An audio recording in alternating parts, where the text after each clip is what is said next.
네, 여러분 반갑습니다. 지금 우리 거시경제 공부하고 있는데, 자, 이번 시간에는 구체적인 거시경제 정책에 대한 내용을 한번 배워보겠습니다. 지금까지는 거시경제의 각종 현상들, 실업이라든지 인플레이션이라든지 그런 현상들, 그리고 GDP의 측정 등등에 대해서 살펴봤는데, 이번에는 구체적인 이제 거시경제 정책, 그 중에서도 먼저 우리가 볼 것은 재정 정책에 대해서 보겠습니다.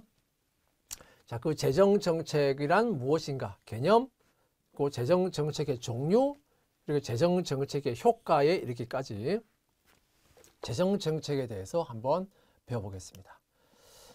자, 그럼 재정 정책이란 무엇인가? 우리가 좀 알아야 되겠죠? 자, 재정 정책은 자, 정부의 재량으로 예산을 편성해서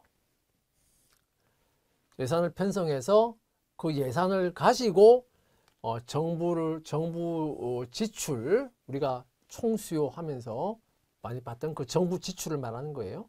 정부 지출과 그리고 조세를 변화시키는 정책을 말하는 겁니다.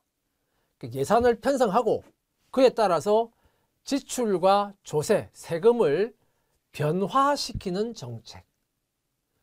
세금을 증가시키고 지출을 감소시킬 수도 있고, 지출은 증가시키고 세금을 감소시키는 그럴 수도 있고, 어쨌든 정부 지출과 조세를 변화시키는 정책이에요. 이 조세는 정부의 입장으로 보면 수입이잖아요. 조세 수입. 그러니까 수입과 지출을 변화시키는 겁니다. 정부 입장에서. 자, 그래서 이 재정 정책의 목적은 뭐냐? 경기가 침체되어 있을 때는 경기를 조금 회복시키고 경기를 확장시키고, 그 다음에 인플레이션이 발생했을 때는 인플레이션을 억제시키고 하는 그러한 목적이 바로 재정 정책의 목적입니다. 자, 우리나라의 경우에는 기획재정부, 줄여서 보통 기재부 이렇게 말하는데, 기획재정부에서 예산을 편성하고 그 예산안을 가지고 국회의 승인을 받아서 그 예산이 이제 확정이 되는 그런 시스템으로 되어 있어요. 좀 더 구체적으로 보면 이렇습니다. 우리나라 정부의 각 부처들이 있잖아요. 예를 들면 뭐 국방부도 있고 외교부도 있고 통일부도 있고 뭐 보건복지부도 있고 각 부처들이 있어요. 그럼 각 부처들은 자기 부처의 목적에 맞게 여러 가지 사업을 할 거 아니겠습니까? 그죠? 그럼 그 사업을 하는 데는 돈이 필요해요. 그러면 그 얼마의 돈이 필요하다. 국방부 같으면 무기를 도입하고 또는 무기를 개발하고 하는데 뭐 또는 군을 어떻게 편성하고 바꾸고 하는 돈이 필요하다. 그러면 이 각 부처들은 거기에 필요한 예산이 이만큼 필요해요 라는 예산 요구서를 5월 말까지 기획재정부에 제출합니다. 그럼 기획재정부에 각 부처의 예산 요구서가 다 오겠죠. 그러면 그걸 다 검토하는 거예요. 그러면 기획재정부에서 그 예산 요구서를 보고 거기에서 줄일 것은 좀 줄이고 해서, 그걸 다 받을 수는 없으니까 그걸 줄일 건 좀 줄이고 해서 조정을 한다 이거예요.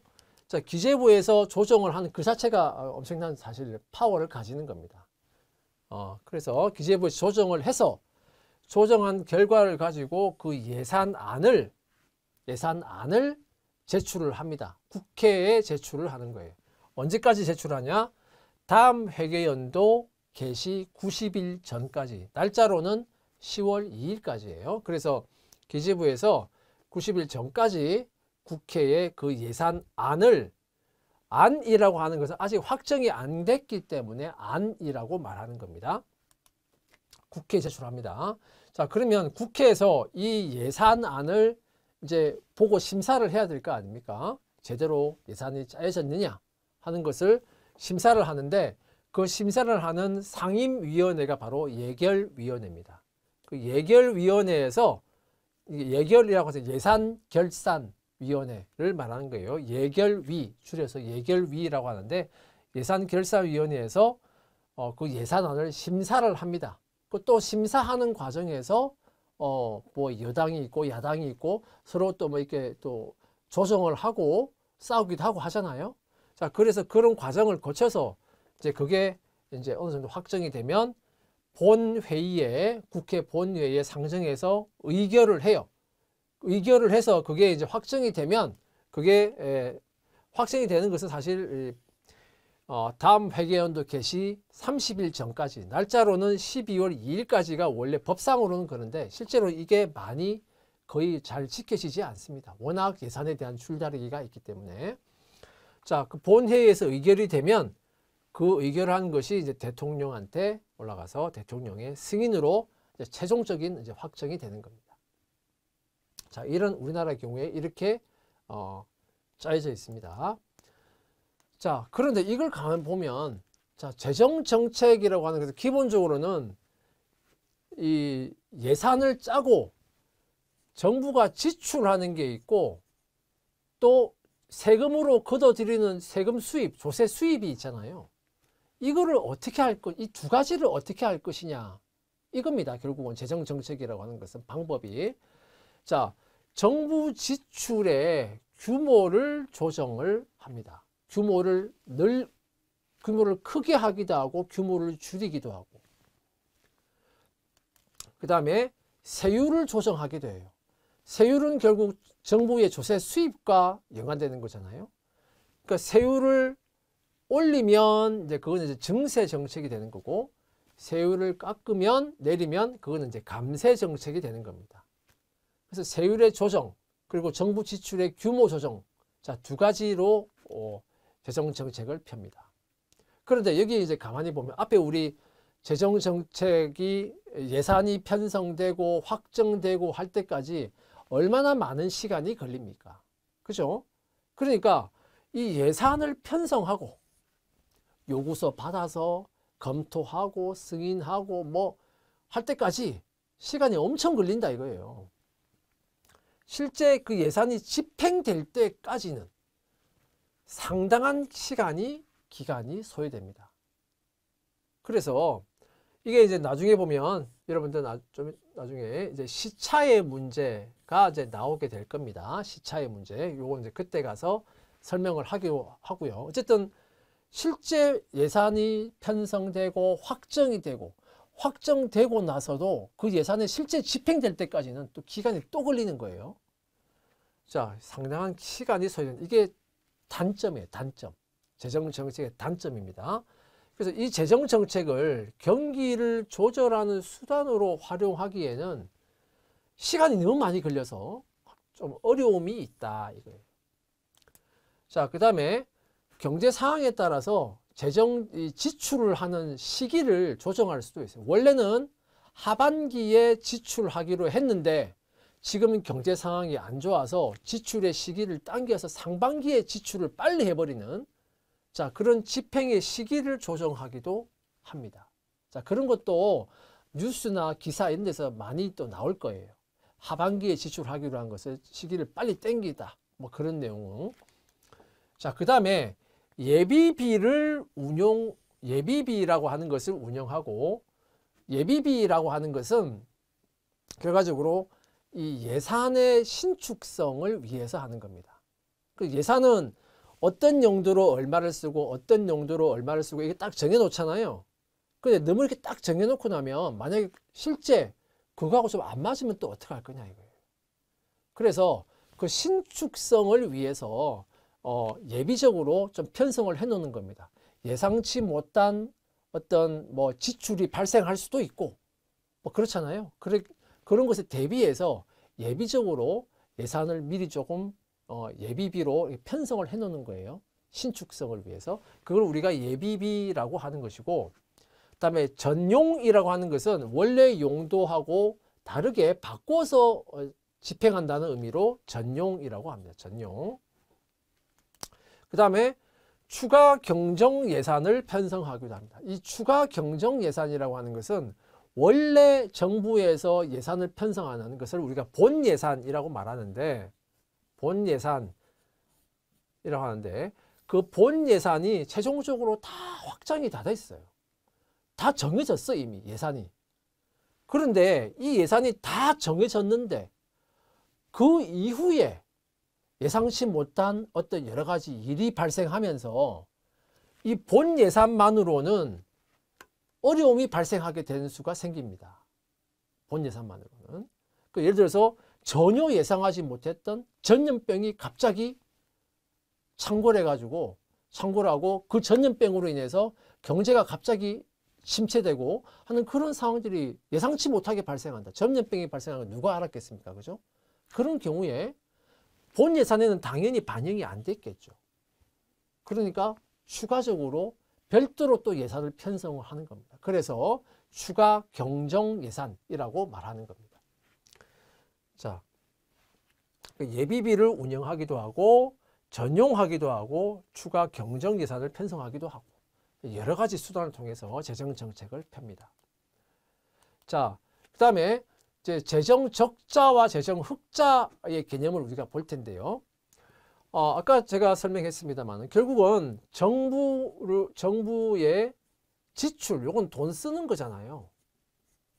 정부가 지출하는 거, 돈 쓰는 거. 그다음에 지출을 하려면 뭐 돈이 있어야 지출을 하죠. 조세, 수입, 이 두 가지거든요. 그러면 이 두 가지를 조정하는데 경기가 좋지 않을 때, 침체되어 있을 때는 그러면 조세, 수입과 정부 지출 중에 어떻게 해야 될까? 경기는 침체되어 있고 국민소득은 감소하고 있는데 세금을 많이 걷어들이면 되겠습니까? 그죠? 그러니까 이때는 세금 수입은 줄이고 정부 지출은 늘리고 해서 저 지출을 수입보다 더 크게 만드는 거예요. 그러니까 지출이 수입보다 더 크죠.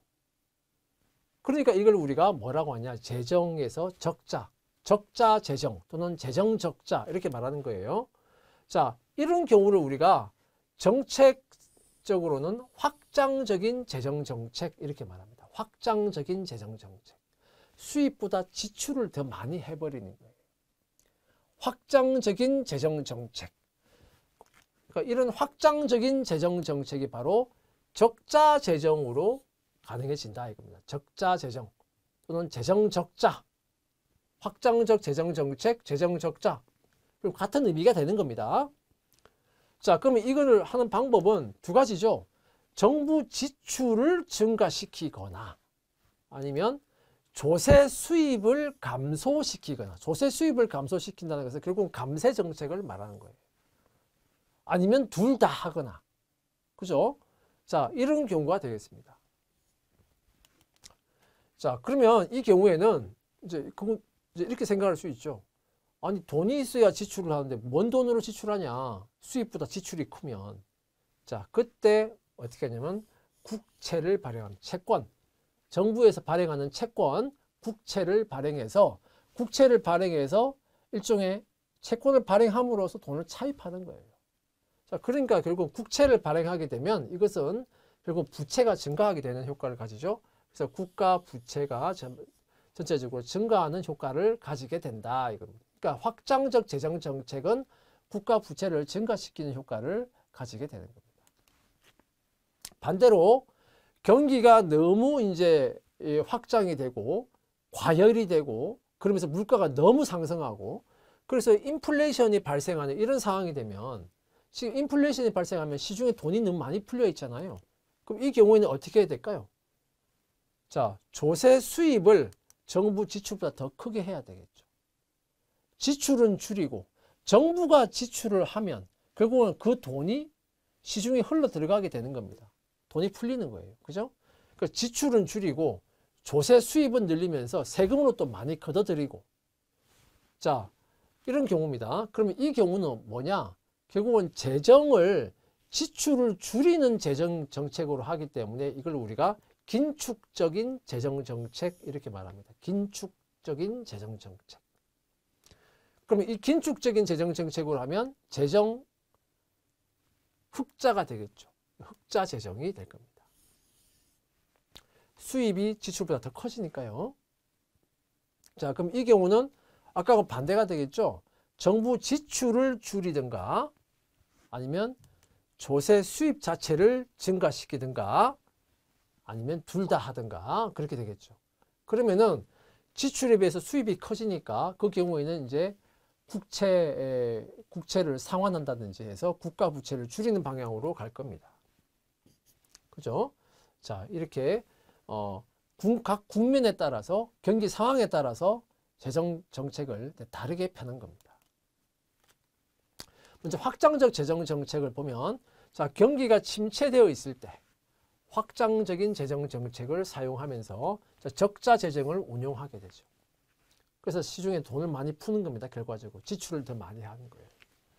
자, 정부 지출을 증가시키든지 세금을 인하든지 해서 결과적으로는 정부 지출이라고 하는 게 결국은 국가 전체, 사회 전체의 총 수요 중에 하나잖아요. 정부 지출이라고 하는 게. 결국은 정부 지출을 증가시킨다는 것은 총 수요를 증가시키는 겁니다.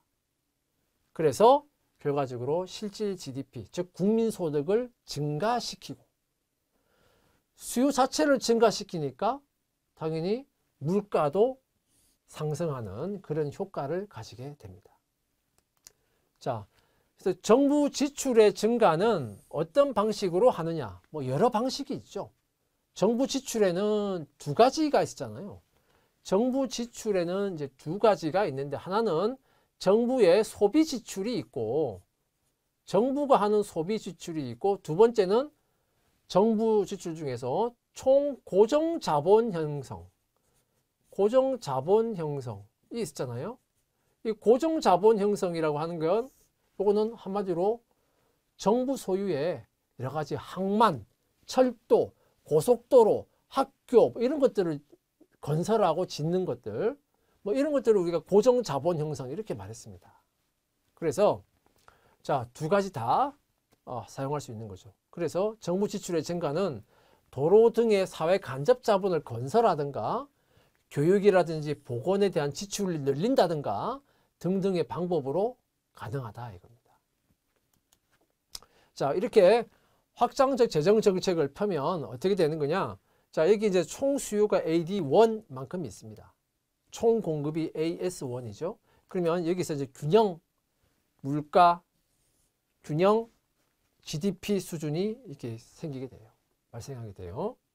자, 그럼 여기서 이제 여러 가지 경기가 침체되면서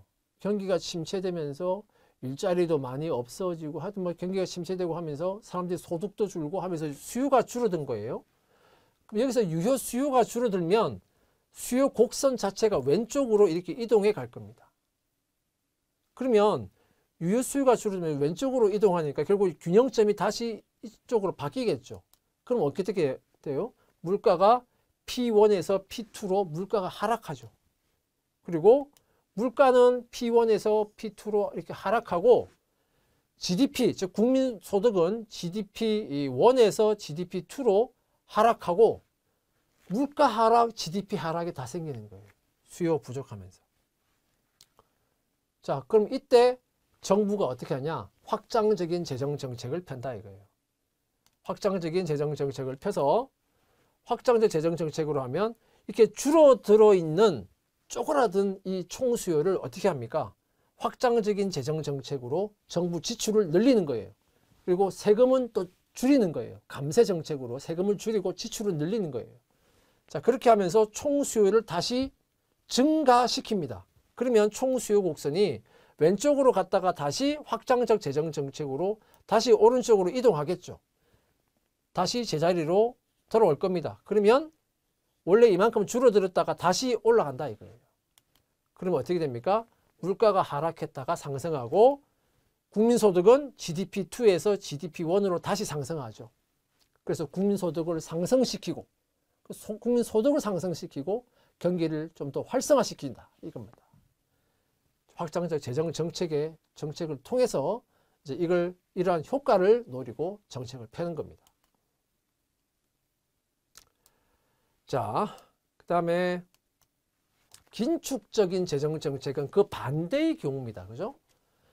이제 만약에 수요가 너무 이제 크게 일어나서 인플레이션이 발생했다. 수요 견인 인플레이션 우리 봤죠? 자, 이런 경우에 그러면 이제 수요가 너무 많이 발생하고 있으니까 돈이 너무 많이 풀려 있는 거예요. 그러니까 어떻게 합니까? 돈을 줄여야 되겠죠. 그래서 정부의 지출을 줄이고 그리고 세금도 좀 더 많이 걷어들이고 그래서 시중에 풀려있는 돈을 조금 더 줄이는 겁니다.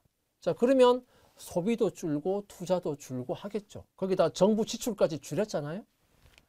자, 정부 지출을 줄임으로써 이 인플레이션을 억제하려고 하는 이런 재정정책을 긴축적인 재정정책 이렇게 말하는데, 자, 이런 수요 견인 인플레이션이 발생했을 때 특히 긴축적 재정정책을 사용하게 됩니다. 자, 이럴 경우에는 바로 흑자 재정을 운용하게 되죠. 자, 정부 지출을 감소시키고 세금은 인상하고 증세 인상하고 그럼으로써 수요 지금 확대되어 있는 수요를 좀 억제시키는 총수요를 감소시키는 그런 정책이 됩니다. 그렇게 함으로써 너무 과열되어 있는 경기를 조금 진정시키는 거예요. 그래서 실질 GDP는 조금 감소시키더라도 물가 안정이 우선이다 이거예요. 자, 그런데 단기적으로는 물가가 즉각 하락하지 않는 그런 현상이 벌어지기도 합니다. 실질 GDP 물가를 안정시키기 위해서 긴축적인 재정 정책을 펴지만 사실 이 긴축적인 재정 정책으로는 단기간으로 보면 물가가 금방 하락하지는 않는다 이거예요. 왜? 우리가 많이 봤지만 가격은 경직성이 특징이잖아요. 그죠? 특히 오를 때는 금방 오르더라도 한번 오른 물가가 다시 내리는 건 잘 안 내려가요. 그걸 우리가 하방 경직성 이렇게 말합니다. 물가가 즉각 하락하지는 않는 그런 특징을 가지고 있죠. 그래서 이런 긴축적인 재정 정책의 효과가 단기간 빨리 나타나기는 좀 어렵다 이겁니다. 하방 경직성 때문에. 자, 그림으로 보면 이래요. 자, 총수요 AD1, 총공급 AS1. 자, 이렇게 있습니다. 자, 균형 물가 P1, 균형 GDP GDP1. 자, 여기 있을 때 수요 견인 인플레이션이 발생했다. 그러면 총수요가 이렇게 증가해서 AD2로 총수요가 증가했다는 말이잖아요. 수요가 증가했다는 말이니까. 그럼 새로운 균형점이 생기죠. 자, 그래서 물가 수준이 P1에서 P2로 물가가 올라간 겁니다. 그리고 GDP도 같이 올라갔어요. 물가도 오르고 GDP도 오르고. 그러다 보니까 경기가 좀 과열되고 그러면 인플레이션이 좀 심해지네. 물가 상승을 좀 억제해야 되겠어. 그래서 수요 견인 인플레이션이 발생하고 나서 그러면 이 AD2까지 총수요 곡선이 지금 오른쪽으로 가 있는 것을 어떻게 해야 되겠어요? 다시 왼쪽으로 좀 당겨야 되겠죠. 그래서 그러기 위해서 긴축적인 재정 정책을 실시하는 겁니다. 그래서 총수요 곡선을 다시 왼쪽으로 이동시킨다 이거예요. 그래서 어떻게 합니까? 새로운 균형점 생기겠죠.